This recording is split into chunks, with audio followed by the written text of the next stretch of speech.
Réenchantement, d'abord parce que pour moi c'est un terme qui ouvre vers l'avenir. C'est un terme qui exprime la volonté d'un élan partagé, la volonté d'une construction, l'esprit d'un projet. Voilà, l'avenir, la construction, le projet, la dynamique. Il me semble que le terme de réenchantement dit un petit peu tout cela.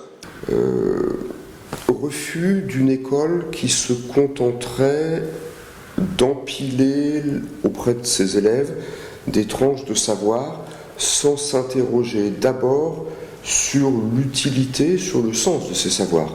Il n'y a pas de transmission de connaissances sans questionnement sur le type de personne et de société qu'on veut construire, et de fait, nous ne pouvons pas nous contenter d'être des spectateurs du monde dans lequel nous vivons. Que nous le voulons ou non, nous en sommes aussi et d'abord des acteurs. Alors autant le savoir, autant le vouloir, et le vouloir dans le cadre d'un véritable projet partagé. Je dirais peut-être plus encore refus de la passivité. Un petit peu la même chose, mais voilà. Nous ne pouvons pas être des éducateurs passifs face au monde tel qu'il est. Nous ne pouvons pas contribuer à la construction chez nos enfants, chez nos jeunes, de personnes passives. Il y a une forme de volontarisme éducatif, parce qu'encore une fois, il n'y a pas d'éducation sans projet. Et je suis convaincu qu'il en va de l'école comme de la société en général. Une école ne peut pas honorer la mission qui lui est confiée si ses acteurs sont constamment, moi le premier, dans la plainte ou dans l'inquiétude. Alors il ne s'agit pas de se voiler la face ou d'occulter toutes les difficultés du quotidien, dans la vie des personnes comme dans la vie sociale au sens large du terme, mais en même temps, il n'est pas question de s'installer dans cette forme de résignation ou de passivité selon laquelle tout irait mal, tout irait de plus en plus mal. Ça n'est pas vrai. Ça ne l'a jamais été, ça ne l'est pas aujourd'hui davantage qu'hier.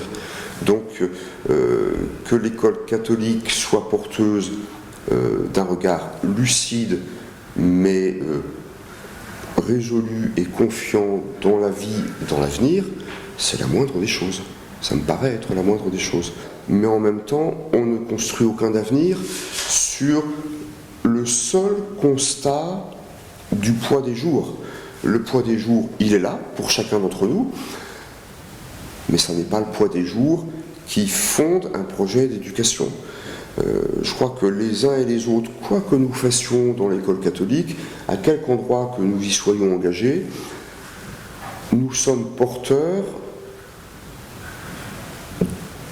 d'un projet, d'une espérance, je ne vois pas comment le dire autrement, qui pèse infiniment plus lourd que nos difficultés individuelles ou collectives.